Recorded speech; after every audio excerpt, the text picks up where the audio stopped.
ఉద్యోగం మానేసావంట? అవును. ఏ అంటే మీరే కదా మొన్న అన్నారు వెయిట్ చేద్దాం కొంపే మునిగిపోదని.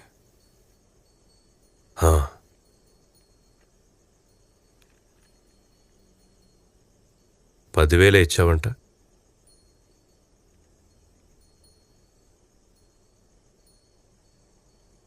పో.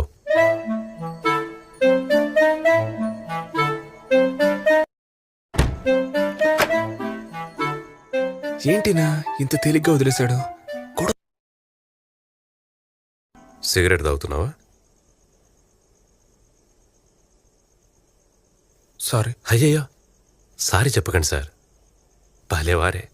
50,000 సంపాదించి 40,000 ఒకే రోజులో ఖర్చు పెట్టి 10,000 ఇంట్లో ఇచ్చారు. మీరు సారీ చెప్పడమే. అయినా మీరెందుకు దొంగచాటుగా కాల్చాలి?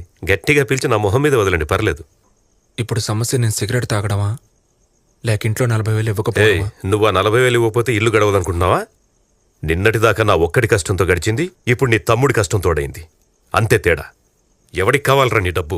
జీతం మొత్తం మీ అమ్మ చేతికిచ్చి దాని కాళ్ల మీద పడి ఆశీర్వాదం తీసుకుని 50,000 తీసుకెళ్లి వేస్ట్గా ఖర్చు పెట్టేసుకున్నా సంతోషించుండేవాణ్ణి. నీ తమ్ముడే కదా వాడు. MBA ఫీజు కట్టాలి. నెలకి ₹1,00,000 సంపాదిస్తున్నాడు. వాడనుకుంటే వాడంతటా వాడు తీసుకెళ్లి కట్టుండొచ్చు, వాడు డబ్బు. కానీ నా దగ్గరకు వచ్చి నా పర్మిషన్ అడిగి నా చేతుల మీదుగా తీసుకెళ్లి కట్టాడు. అదిరా గౌరవం. వాడు కొడుకంటే. ఇప్పుడు ఎందుకు వాడిని నాతో కంపేర్ చేస్తున్నారు? వాడికి కావాల్సిన చేశారు, నాకేం చేశారు? వాడిని సెంట్ జాన్ స్కూల్లో చదివించారు, నన్నేమో గవర్నమెంట్ స్కూల్లో చదివించారు. ఇంటర్వ్యూకి వచ్చి చూడండి, ఒక్క ముక్క ఇంగ్లీష్లో మాట్లాడడానికి ఎన్ని తిప్పలు పడుతున్నాను. ఉద్యోగం రాలేదు అంటే ఎలా వస్తుంది? ఒక్క ప్రెసెంటేషన్ కూడా సరిగ్గా ఇవ్వలేకపోతున్నాను. నేనేం చేయను, అప్పుడు నా స్తోమత అంతేనయ్యా. ఆ తర్వాత సార్ని ఇంగ్లీష్ మీడియంకి మార్చినట్టే నన్ను కూడా మార్చుండొచ్చుగా. ఎందుకు మార్చలేదు? ఎందులో చూసిన పార్షాలిటీ, ఎప్పుడు చూసిన పార్షాలిటీ. కంపేర్ చేసి చేసి అసలు ఎందుకు కంపేర్ చేస్తున్నారు? పేరులో కూడా వాడికి మాత్రం హీరో పేరు కార్తిక్, నాకు మాత్రం విలన్ పేరు రఘువరన్. మీకు వాడే సూపర్ స్పెషల్ అనుకుంటే డైరెక్ట్ గా వాడినే కనుండాల్సింది. నన్నెందుకు కన్నారు? ఏం చేయని చెప్పు. ముందు నువ్వు పుట్టావు, ఆ తర్వాతే వాడు పుట్టాడు. Super, very good. అట్లీస్ట్ ఒప్పుకుంటున్నారుగా. అవును నిజమే అని. ఇంకేం మాట్లాడను? నేను పుట్టకపోయినా పర్లేదు, అదేగా మీరనేది. నా హెల్త్, నా ప్రాణం. నేను సిగరెట్ కాలుస్తాను, ఇంకేమైనా చేస్తాను. మీకేంటి నొప్పి? జాగ్రత్తగా మాట్లాడు, లేకపోతే మర్యాదగా ఉండదు. మర్యాదగా ఉండదంటే ఏం చేస్తారు? నన్ను ఇంట్లోంచి వెళ్ళిపోమంటారు? రేయ్, నువ్వు మందు తాగు, సిగరెట్ కాల్చు, ఉద్యోగానికి వెళ్ళు, వెళ్ళకపోతే నీ కర్మ. అంతేగాని ఆయన ముందు గొంతు పెంచి మాట్లాడినా, వేలెత్తి చూపించినా చంపేస్తాను. పోరా.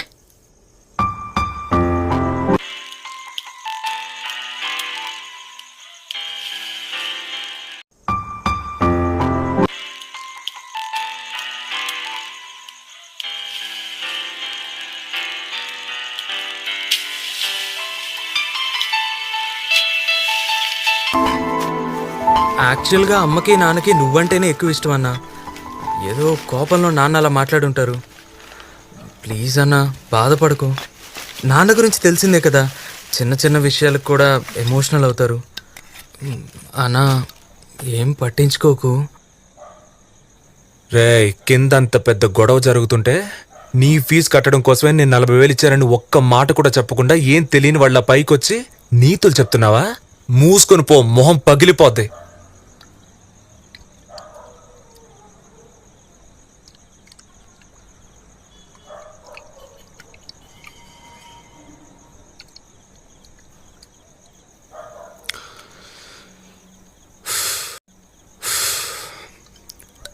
కూర్చో.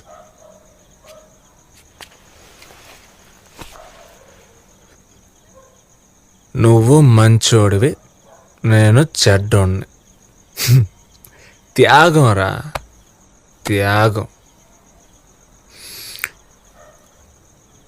తాగుతావరా? వద్దన్నా.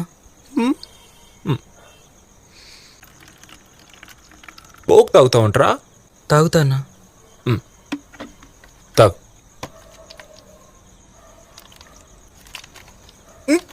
అన్నా డైట్ కోక్రా, ఎప్పుడు తాగలా? ఇలాగే ఉంటది. తాగు తాగు తాగు.